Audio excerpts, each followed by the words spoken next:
The papers trembled in my hands as Uncle Daniel's face drained of color across the mahogany table. 23 years he'd been managing our family's finances, 23 years of steering every major decision while I sat quietly in corners, dismissed as the emotional one. Now the real estate deed lay spread before us like evidence at a crime scene, my mother's careful signature authorizing a transfer that happened 6 months before she died, not to my golden boy brother Marcus, but to me. The woman he'd called too fragile for business decisions had been planning her own quiet revolution. Daniel's champagne glass sat untouched, the celebration for Marcus as rightful heir now a bitter joke. I looked up at my brother's stunned expression and finally understood why Mom had pressed that small silver key into my palm during our last hospital visit, whispering words I'd thought were morphine-induced rambling. Sometimes the real inheritance isn't what they announce at the funeral. My name is Victoria, and for 34 years I believed I was the family disappointment. What I'm about to tell you will sound impossible, how the sister who never got a voice, never got respect, discovered that the quiet woman everyone underestimated had been orchestrating the most perfect act of justice from her deathbed. The call came at 6:47 a.m. while I was spreading peanut butter on Jake's toast, my 4-year-old bouncing in his booster seat demanding the crusts cut off like triangles, not squares, Mommy. The phone's harsh ring cut through our morning routine, and I almost didn't answer. David had already left for his early shift at the plant, and I'd learned that calls before 7 usually meant crisis or death. Victoria. Uncle Daniel's voice held that familiar note of barely concealed condescension. We need you at the law office, 9 sharp. I pressed the phone between my ear and shoulder, still cutting toast. What for? Your mother's estate. Final reading. The knife slipped and nicked my thumb. A small drop of blood appeared, bright against the white bread. I thought we settled everything at the funeral. Marcus got the house, the business investments, there are additional documents. Something in his pause made my stomach clench.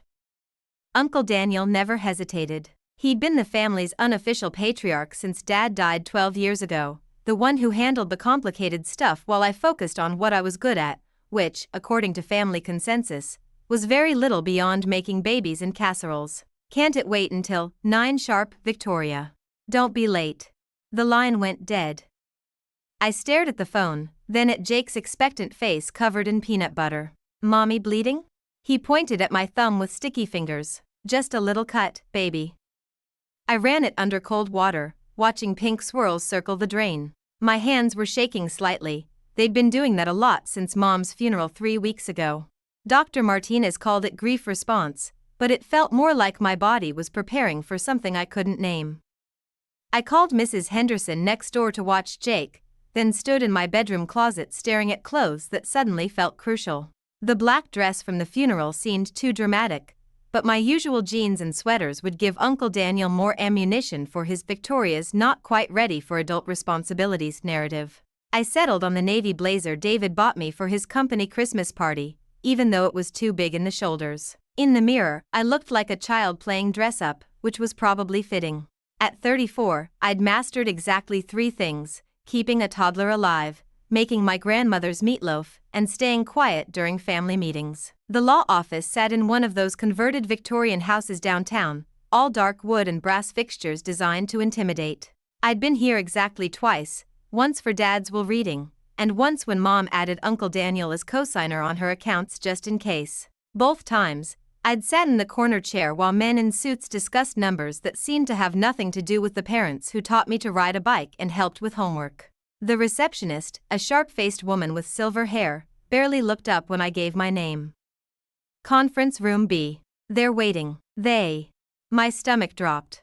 I'd assumed this was some minor paperwork situation, a forgotten bank account or insurance policy that needed signatures. But as I walked down the hallway, I heard voices through the partially open door, Uncle Daniel's authoritative baritone and Marcus's newer, deeper version of the same confidence. I paused outside the room, listening. Should have been handled weeks ago, Uncle Daniel was saying.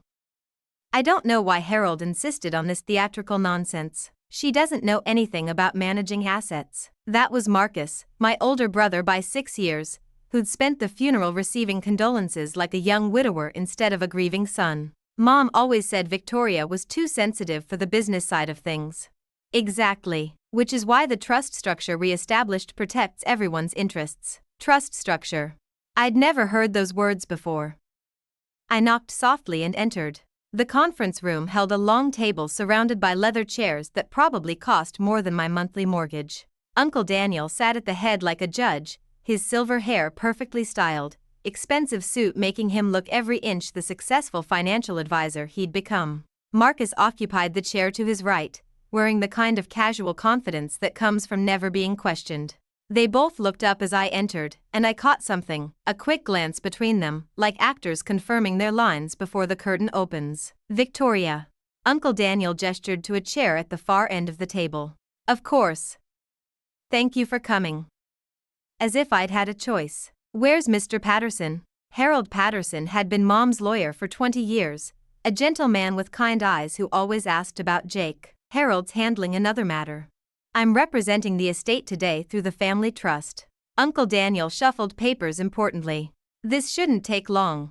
Just a few documents that require your signature.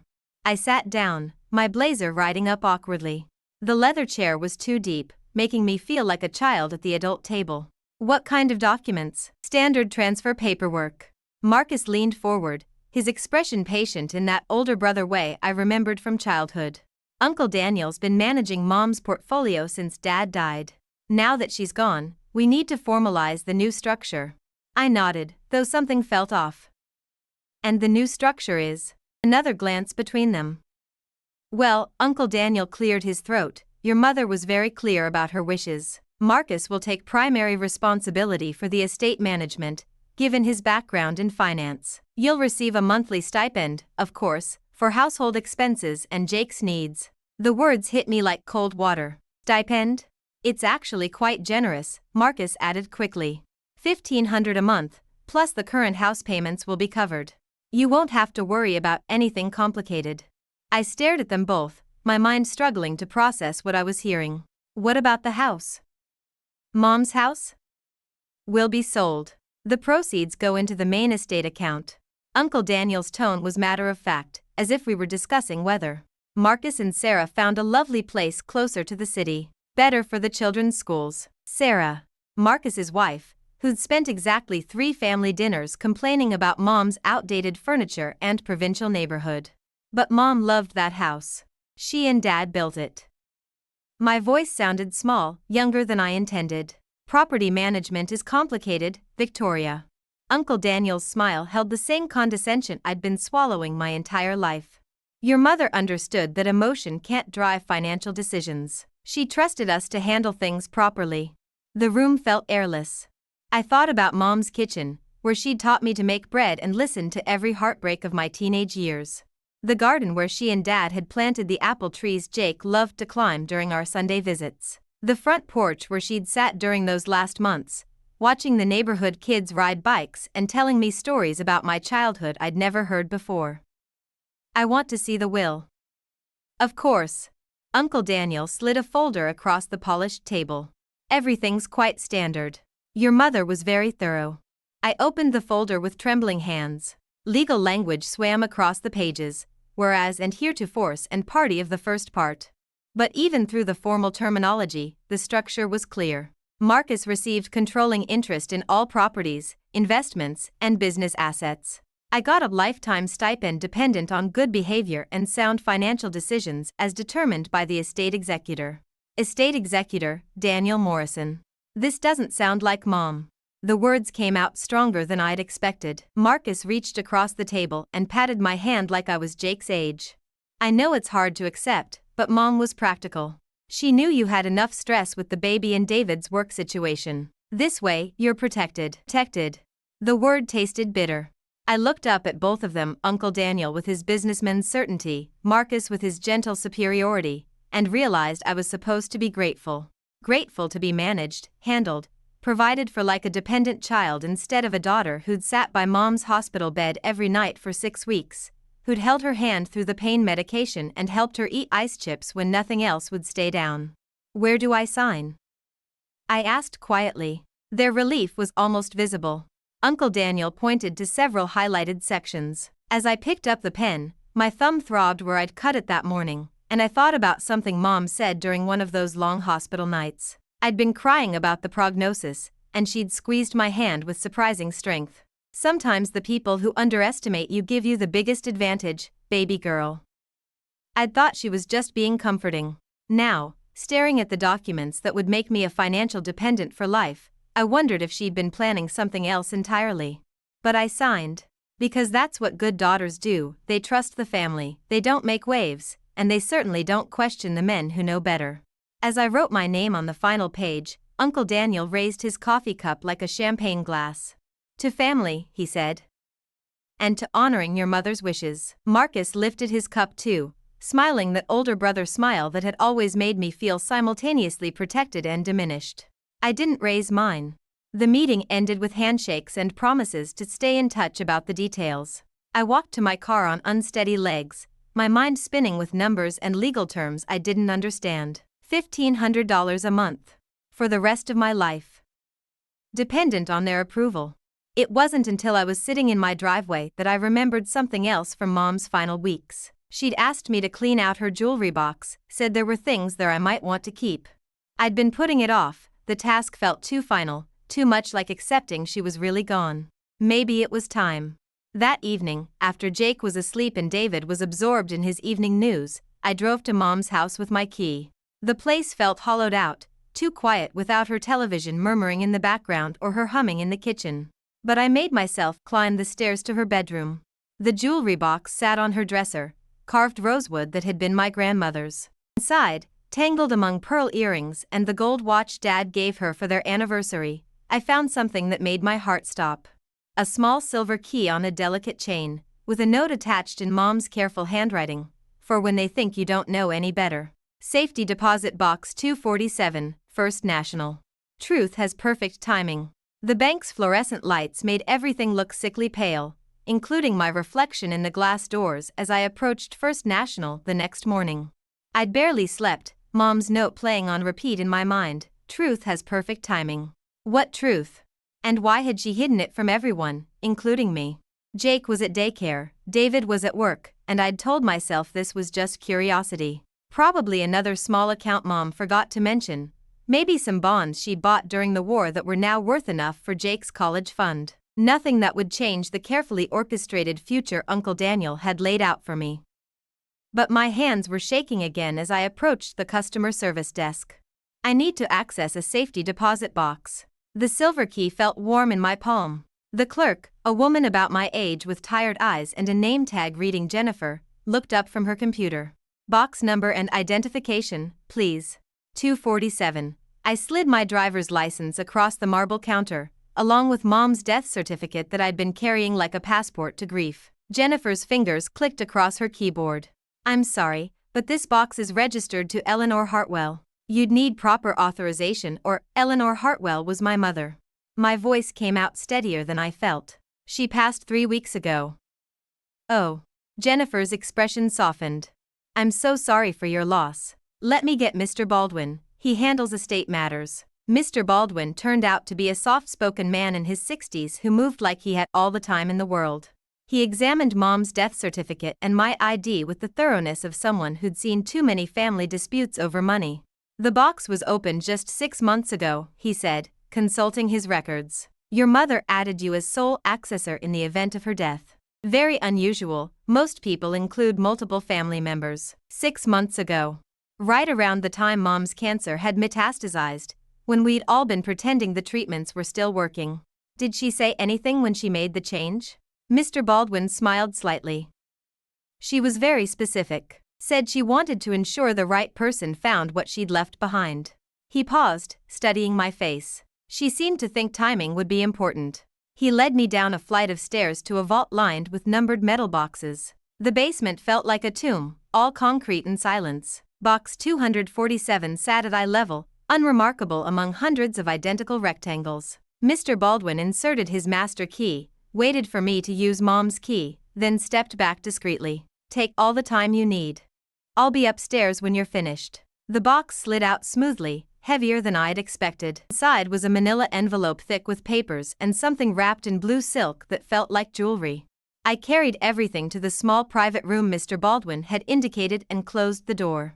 The jewelry turned out to be my grandmother's diamond ring, the one Mom had always said was lost during the move. But the papers were what made my breath catch. Bank statements, investment portfolios, property deeds, all in Mom's name alone, dating back years before Dad's death. Account numbers I'd never heard mentioned. Investment returns that made my $1,500 monthly stipend look like lunch money.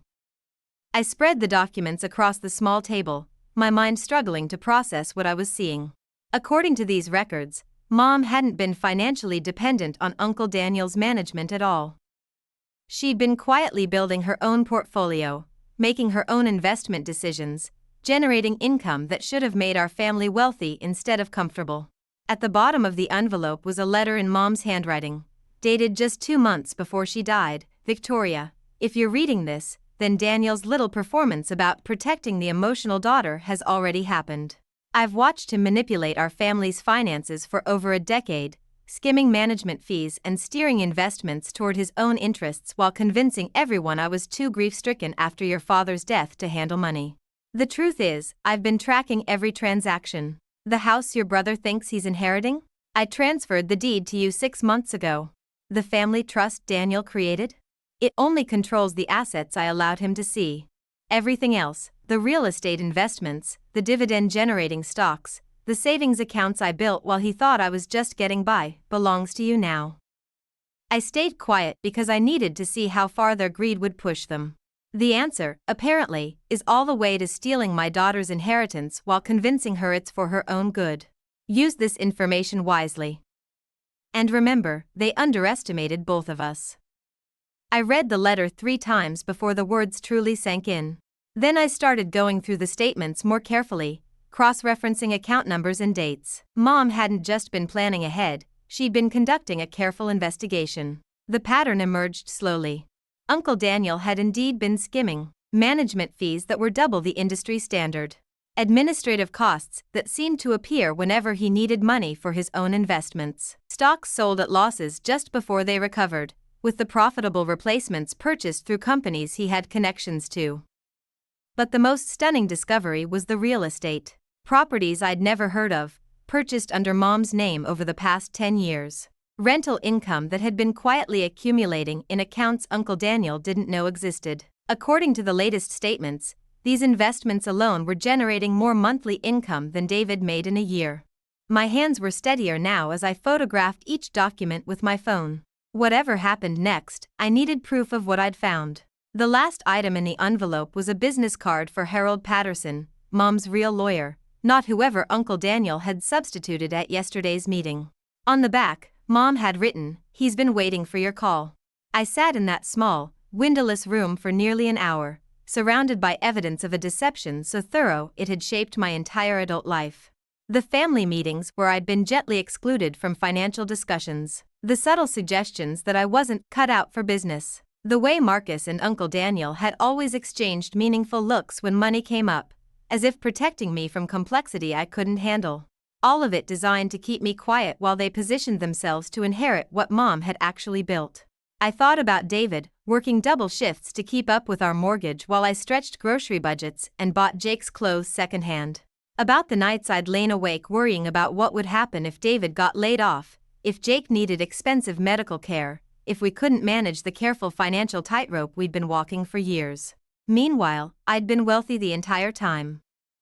I just hadn't known it. When I finally emerged from the vault, Mr. Baldwin was waiting with patient kindness. "Find what you needed?" More than I expected. I managed a shaky smile. "Mr. Baldwin, what happens if someone's been given fraudulent estate documents?" His eyebrows rose slightly. "That would be a matter for law enforcement. And a good attorney." He paused. "Your mother was a remarkably thorough woman. She came in several times to make sure everything was properly documented." "Did she say why?" "She said she wanted to make sure her daughter would be able to protect herself when the time came." He studied my face with new interest. "I think that time might be now." I drove home slowly, my mind spinning with possibilities and rage. Uncle Daniel's champagne toast to honoring Mom's wishes now seemed like the cruelest joke imaginable. All those years of being patted on the head and managed like a child, while the 2 men I'd trusted most were systematically stealing my inheritance. But Mom had been 3 steps ahead of them. The question now was what to do with the ammunition she'd left me. I could expose everything immediately, confront them with proof of their deception. Or I could do what Mom had done, stay quiet and plan carefully. As I pulled into my driveway, I saw Uncle Daniel's silver BMW parked at the curb. He was sitting on my front porch, checking his expensive watch with the impatience of someone unused to waiting. When he saw me, his expression shifted to concern. "Victoria, we need to talk." Uncle Daniel's presence on my porch felt like a violation. He sat in David's favorite chair, long legs stretched out with casual ownership, scrolling through his phone as if this were his house instead of mine. When he looked up and smiled, I saw something I'd never noticed before, how his eyes stayed cold even when his mouth curved upward. "You look upset, sweetheart. Rough morning?" I forced my expression neutral, grateful for the heavy purse that concealed my phone full of photographed evidence. "Just errands. What's wrong?" "Nothing's wrong." He stood, smoothing his suit jacket. "I wanted to check on you. Yesterday's meeting was emotional, and I know this transition is difficult." Transition. As if my inheritance being stolen was just a natural life change, like puberty or menopause. "I'm fine." I climbed the porch steps, keys ready, but he didn't move aside to let me pass. "Actually, I have things to do. I've been thinking about our conversation yesterday, about the monthly stipend." His voice carried that familiar note of generous authority. 1,500 might be tight with Jake's growing needs. What if we made it 2,000? The offer hung in the air like bait. 6 months ago, an extra $500 a month would have felt like winning the lottery. Now, knowing what I actually owned, it felt like being handed a penny while someone picked my pocket. "That's generous. Your mother would want you comfortable." He stepped closer, and I caught the scent of his expensive cologne mixed with something else, nervousness. "She always worried about you managing on your own." I thought about Mom's letter, her careful documentation of years of embezzlement. "She always worried about you managing on your own." The lie was so smooth, so practiced, that I almost admired its audacity. Did she say that? That she was worried about me? Something flickered across his features. She mentioned it several times. How overwhelming finances could be for someone without experience. When did she mention it? "I'm sorry? When did Mom tell you she was worried about me handling money?" I kept my voice curious, not accusatory. "Was it recently? During her illness?" Uncle Daniel's pause lasted half a second too long. "Over the years. Nothing specific." The lie landed between us like a slap.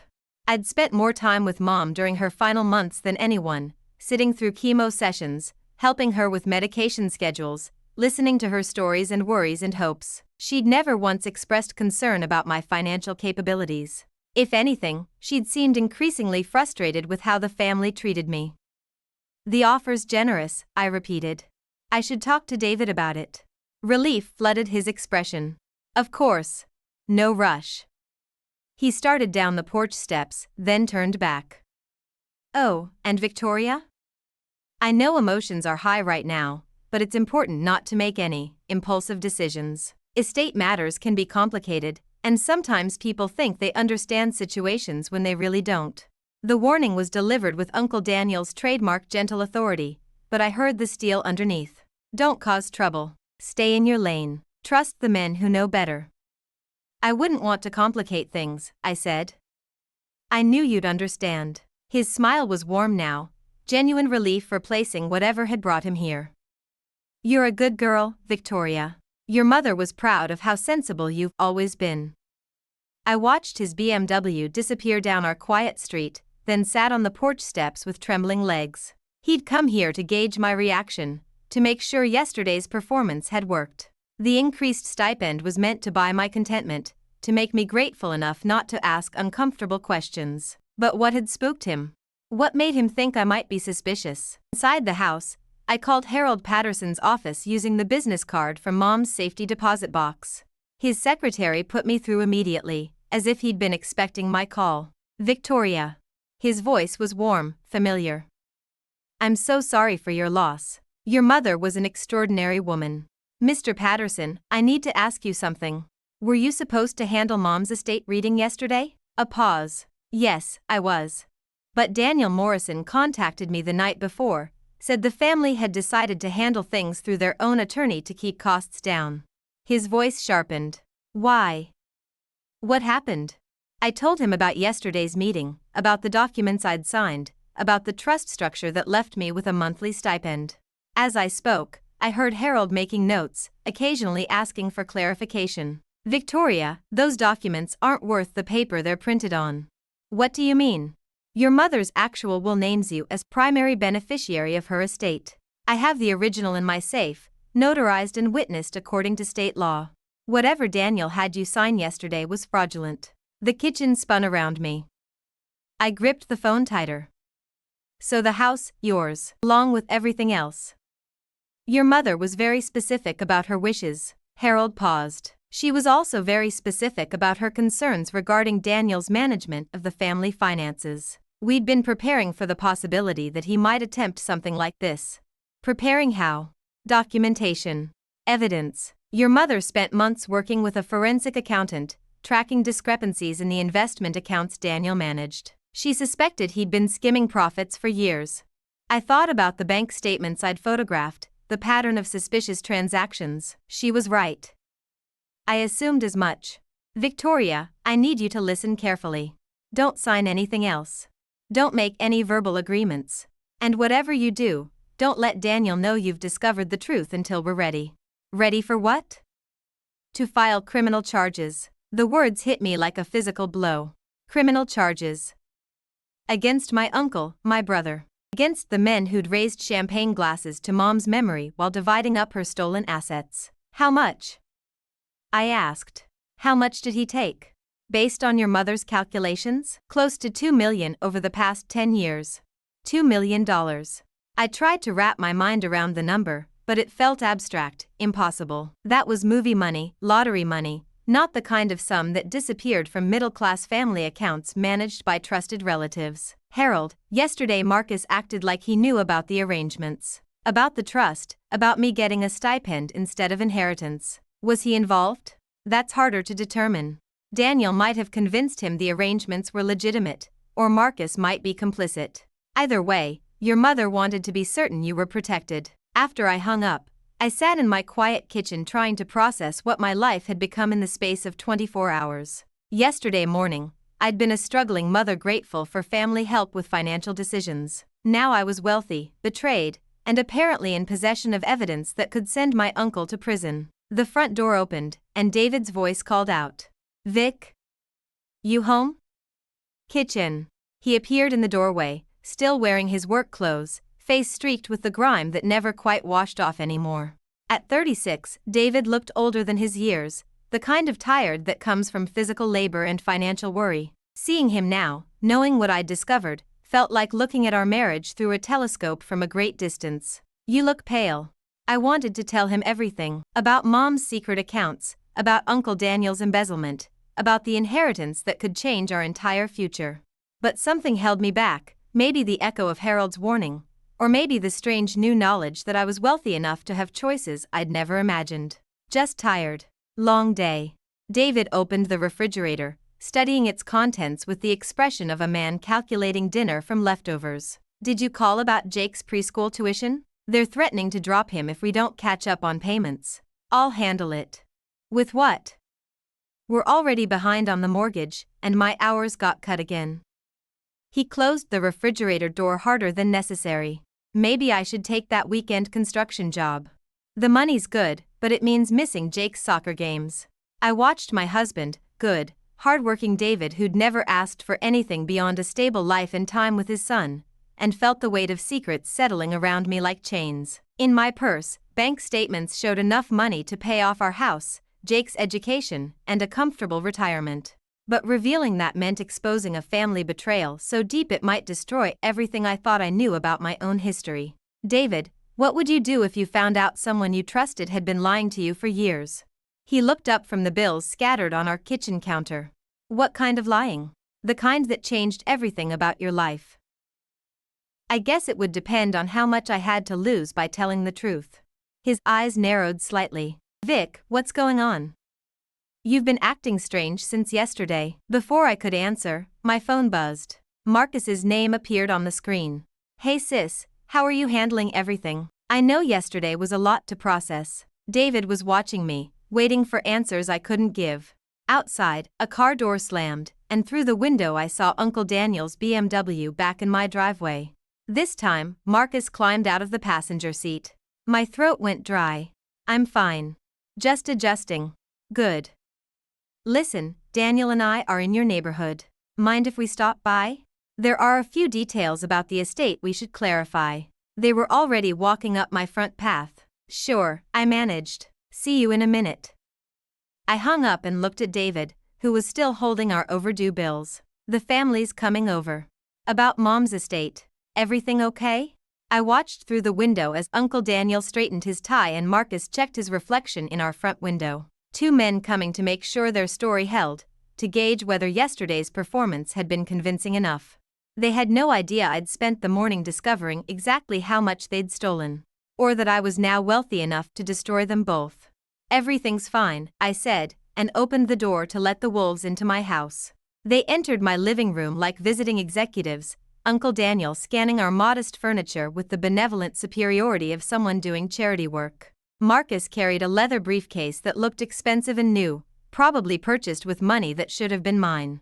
David stood awkwardly by the kitchen door, still holding our stack of overdue bills. I can give you privacy if you need to discuss family business. No need. Uncle Daniel's smile was warm, practiced. David's family too. Actually, this concerns him as much as Victoria. I perched on the edge of our worn sofa, hands clasped to stop their trembling. Every muscle in my body felt coiled, ready to spring. Across from me, Marcus set his briefcase on our coffee table with careful precision. Victoria, we've been discussing your situation, he began, using the tone he'd perfected in corporate meetings. The monthly stipend we arranged yesterday. 2,000 now, Uncle Daniel added. But we think we can do better. David's eyebrows rose. 2,000 what? Monthly support from Mom's estate, I said, watching their faces carefully. To help with expenses. That's generous, but, David started. Actually, it's not nearly enough. Marcus opened his briefcase, revealing more legal documents. Victoria, you've been struggling financially for years. We've watched you and David work yourselves to exhaustion just to keep up with basic expenses. Heat flooded my cheeks. The observation was accurate and humiliating, made worse by knowing they'd been artificially creating our poverty while skimming profits from investments that should have made us comfortable. We manage fine, David said stiffly. Of course you do. Uncle Daniel's tone dripped with understanding. But Jake deserves better opportunities. Private school, college savings, enrichment activities. The things every parent wants to provide. I thought about the bank statements in my purse, the rental income alone that exceeded David's annual salary. They were dangling our own money in front of us like a carrot, counting on desperation to make us grateful. What are you proposing? I kept my voice neutral. Marcus leaned forward, assuming his most persuasive posture. A lump sum settlement. $50,000, paid immediately, in exchange for simplified estate management. The number hung in the air like a slap. $50,000, less than David made in 2 years, a fraction of what they'd already stolen, pennies compared to what Mom had actually left me. But they delivered it like a generous gift, waiting for our grateful acceptance. David whistled softly. That's life-changing money. Exactly. Uncle Daniel pulled out a gold pen, the kind that cost more than our monthly grocery budget. We can transfer the funds tomorrow. Pay off your mortgage, clear your debts, give Jake the start in life he deserves. I watched David's face transform as he processed the possibilities. No more double shifts. No more lying awake worried about medical bills or car repairs or Jake's future. Freedom from the financial tightrope we'd been walking since his birth. But I also saw something else in Uncle Daniel's expression, calculation. This wasn't generosity. This was panic. What would simplified estate management mean? I asked. You'd sign over authority for all financial decisions to the family trust, Marcus explained. No more complicated paperwork, no more tax headaches, just the peace of mind that comes from professional management. And the $50,000 is in addition to the monthly payments? Another quick glance between them. Actually, the lump sum would replace the monthly arrangement. Cleaner that way. David was nodding, already convinced. To him, this was a miracle, unexpected money solving all our problems with no strings attached. He couldn't see what I now recognized as predatory desperation. They were offering me $50,000 from my own inheritance to sign away my rights to millions they'd been stealing for years. It's a lot to consider, I said carefully. Of course. Uncle Daniel's smile was understanding. But opportunities like this are time-sensitive. The tax implications change if we wait too long. The pressure was subtle but unmistakable. Accept our offer now, or lose the chance forever. Could I see the original documents again? From yesterday? Marcus reached into his briefcase. Absolutely. Though everything's quite standard, his phone buzzed. He glanced at it, and his expression shifted almost imperceptibly. Excuse me. I need to take this. He stepped onto our front porch, leaving Uncle Daniel to maintain the performance alone. Through the window, I could see Marcus pacing, his conversation animated and tense. Victoria, Uncle Daniel's voice dropped to a more intimate register. I know this seems overwhelming.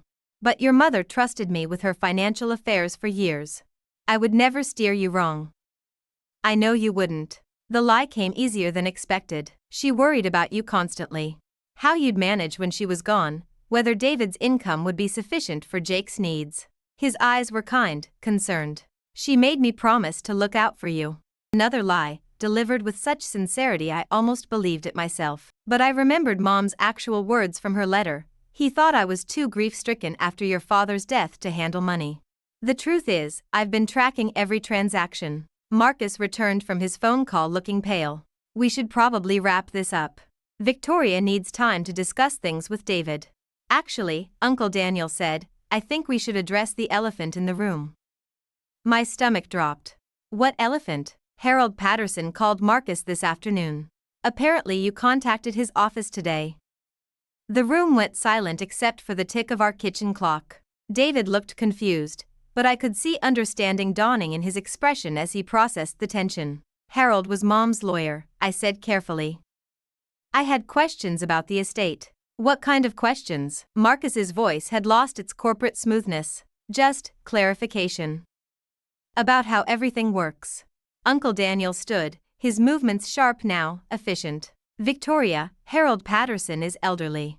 He's been having memory issues lately. Sometimes he gets confused about arrangements, tells people things that aren't accurate, claiming he has documents that don't exist, or suggesting that estate arrangements aren't legitimate.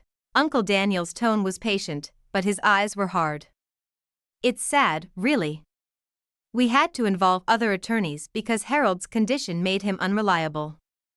I thought about my phone call with Harold, his sharp questions and detailed knowledge of Mom's financial investigation. He'd sounded anything but confused. The man I spoke with seemed very clear about things. I'm sure he did. That's what makes his condition so troubling. He can sound completely competent while being entirely wrong. Marcus leaned forward. Victoria, what exactly did he tell you? The question was a trap. Answer honestly, and reveal I knew about the fraudulent documents. Lie, and risk seeming suspicious. He said he was surprised you'd handled the estate reading instead of him. Relief flickered across both their faces. Of course he was surprised. He probably forgot we'd arranged other representation. Uncle Daniel sat back down, his demeanor shifting back to benevolent concern. This is exactly why your mother asked us to handle things directly. She didn't want you confused by Harold's declining reliability. David was watching this exchange with growing awareness that something was wrong. His engineering mind was processing the inconsistencies, the tension, the careful way everyone was choosing their words. Vic, he said quietly.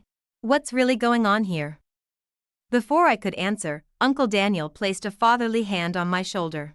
What's going on is that Victoria's grieving, and grief makes everything seem complicated. Harold Patterson took advantage of that grief to confuse her about arrangements that are actually quite straightforward.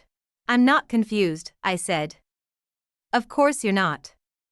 His smile was patronizing now, the mask slipping slightly. But you are emotional. And when we're emotional, we sometimes hear what we want to hear instead of what's actually being said. The condescension was so familiar, so practiced, that for a moment I felt myself shrinking back into the role they'd trained me to play. The grateful daughter. The overwhelmed widow. The woman who needed protection from complicated adult decisions. But then I thought about Mom's letter, about the careful investigation she'd conducted while everyone assumed she was too heartbroken to manage her own affairs. About the safety deposit box she'd prepared like a time bomb, waiting for exactly this moment. "You're right," I said. "I have been emotional." Both men relaxed visibly. "But I think I'm ready to make a decision about the 50,000. Uncle Daniel pulled out his gold pen again. "Excellent. David, you'll be amazed how this changes everything." David was still watching me, questions in his eyes, but I couldn't answer them yet. Not while Marcus and Uncle Daniel sat in our living room, offering us crumbs from our own table. "I need one more day," I said, "to talk it over with David properly." The silence stretched too long. Outside, a neighbor's dog barked, and somewhere a lawnmower started up. Normal sounds of a normal Thursday afternoon, while my life balanced on the edge of a choice that would either restore my inheritance or make me complicit in my own robbery. One day, Uncle Daniel agreed finally. "But Victoria, don't let Harold Patterson's confusion cloud your judgment. Your mother trusted us to do right by you." After they left, David and I sat in our living room without speaking. The leather briefcase had left a slight indentation on our coffee table, and I could still smell Uncle Daniel's expensive cologne. $50,000, David said finally. "Yes. That would solve everything, every problem we have." I looked at my husband, honest David, who'd never stolen so much as a paper clip from his employer, who worked extra shifts to buy Jake birthday presents, who'd married me when I was pregnant and scared and felt like I had nothing to offer. "What if I told you we might be entitled to more?" "More how?" "What if Mom left me more than they're admitting?" David was quiet for a long moment. "How much more?" I thought about the bank statements, the real estate investments, the evidence that could rewrite our entire future. Enough to change everything. I called Harold Patterson at 7 that evening, after Jake was asleep and David had agreed to whatever plan would protect our family. By then, I'd shown him everything: the bank statements, Mom's letter, the evidence of years of systematic theft. His engineer's mind had processed the numbers with the same methodical precision he brought to factory blueprints. "They stole from us," he'd said simply. "From Jake's future." Now Harold was explaining the legal process while I paced our bedroom, phone pressed to my ear. "The criminal charges will take time to build, but we can move on the civil recovery immediately. How do you want to handle the confrontation?" "I want them to know I know. Before the lawyers get involved, before it becomes official." My voice was steadier than I felt. "They need to understand that the woman they've been managing for 20 years isn't manageable anymore." "Are you sure?" "Once you reveal what you've discovered, there's no going back." I looked out our bedroom window at Uncle Daniel's BMW, parked again in front of my house. He'd been sitting there for 10 minutes, probably gathering courage for another round of manipulation. "I'm sure." I hung up and walked downstairs. David was waiting in the kitchen, wearing the same expression he'd had on our wedding day, nervous determination mixed with absolute trust in whatever came next. "You ready for this? Are you?" I thought about the scared young woman who'd signed those fraudulent documents 48 hours ago, desperate to please and terrified of causing family conflict. That version of myself felt like a stranger now. "Let him in." Uncle Daniel entered with his usual confident smile, but I caught something new in his posture, the subtle tension of someone who'd spent 2 days wondering if their performance had been convincing enough. "Victoria, sweetheart. I hope you've had time to think about our offer." "I have." I gestured toward the living room. "Actually, I've been thinking about a lot of things Mom used to say. She was a wise woman. She was. Especially about people who underestimate others." I sat down across from him, hands folded calmly in my lap. "David and I are ready to give you our answer about the 50,000. Relief flickered across his features. "Excellent. I have the paperwork, we decline." The words hung in the air like a physical blow. Uncle Daniel's confident smile faltered, then reasserted itself with visible effort. "Victoria, I think you might be letting emotion cloud your judgment. This is a generous offer, I know exactly how generous it is." I pulled out my phone and opened the photos I'd taken at the bank. $50,000 from an estate worth over $3 million. That's roughly 1.5% of what my mother actually left me. Uncle Daniel went very still. Behind him, David moved closer to the couch, a quiet show of support that felt like armor. I don't know what Harold Patterson told you, but Harold didn't tell me anything I couldn't verify myself. I swiped to the next photo. Safety Deposit Box 247, First National. My mother spent months documenting your management fees, your investment decisions, your creative accounting methods. Victoria, you're clearly upset. I'm not upset. My voice was surprisingly calm. I'm wealthy. There's a difference. The mask was cracking now, Uncle Daniel's practiced benevolence giving way to something harder. You don't understand what you're looking at. Financial documents can be misleading without proper interpretation, like these rental properties Mom bought over the past 5 years. I showed him another photo. The ones generating $4,300 in monthly income that somehow never appeared in the family trust reports. Silence. Or these stock dividends that were automatically reinvested instead of being distributed to the estate. Another swipe. Funny how the reinvestment always happened through investment firms you had connections to. Uncle Daniel's face had drained of color, but he made one last attempt at control. Even if there were irregularities, they were honest mistakes. Managing complex portfolios, $2 million in honest mistakes. I set the phone down and looked directly into his eyes. Over 10 years. That's very consistent carelessness. The front door opened, and Marcus walked in without knocking. He took one look at the scene, Uncle Daniel's pale shock, my calm defiance, David's protective stance, and understood immediately. She found out. Some of it. Uncle Daniel's voice had lost all its warmth. All of it, I corrected. The embezzlement. The fraudulent will reading. The trust structure designed to keep me dependent while you divided up assets that were never yours. Marcus closed the door behind him and leaned against it, his corporate confidence replaced by something desperate. Victoria, you need to understand the situation you're in. I understand it perfectly. No, you don't. His voice carried a new edge. You're accusing us of serious crimes. But you're also a single mother with limited resources, going up against people with established legal representation and community connections. The threat was delivered with Marcus's trademark reasonableness, but I heard the steel underneath. Play along, or we'll destroy you in court. You're right, I said. I am a single mother with limited resources. Relief began to creep back into their expressions. But I'm not going up against you alone. I pulled out Harold Patterson's business card and placed it on the coffee table between us. Harold's been building this case for months. Bank records, investment trails, witness statements. Mom documented everything before she died. Harold's incompetent, Harold's sharp as ever. And he's been working with a forensic accountant and the state attorney general's office. I stood up, feeling taller than I had in years. They call it elder financial abuse when someone exploits a grieving widow's trust to steal her assets. It's a felony. The room went dead quiet.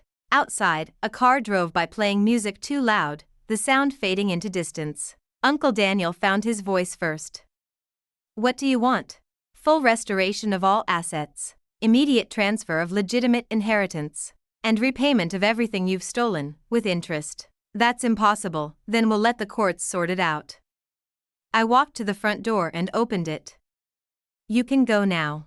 Marcus pushed away from the wall. Victoria, be smart about this. Think about what's best for Jake. I am thinking about Jake. I looked at both of them, Uncle Daniel with his shattered authority, Marcus with his desperate calculation. I'm thinking about what kind of world I want to leave him. One where people who steal from families get away with it, or one where women protect themselves and their children. They filed out without another word, Uncle Daniel's gold pen forgotten on my coffee table. After they left, David and I stood in our living room, holding hands like teenagers. So what happens now? He asked. I thought about the bank statements, the real estate deeds, the investment accounts that would transform Jake's future. About Harold Patterson, already drafting legal documents that would reclaim everything Mom had built. About the woman I'd become in the space of 3 days, someone who could look thieves in the eye and take back what they'd stolen. Now we get our life back. 6 months later, I sat in Mom's house, my house now, watching Jake play in the garden she'd loved. The apple trees were heavy with fruit, and the late afternoon sun painted everything golden. David was building a treehouse in the old oak, humming while he worked, finally able to take time off without worrying about money. Uncle Daniel had fled to Florida after the criminal charges were filed. Marcus was facing bankruptcy and possible jail time, his corporate career destroyed by the scandal. The family money was mine again, legally and completely. But the real inheritance wasn't the bank accounts or real estate investments. It was the knowledge that I could protect myself and my family, that quiet strength could be more powerful than loud authority, and that sometimes the best revenge is simply becoming who you were meant to be all along. Mom had been right about perfect timing. The truth had arrived exactly when I was ready to handle it.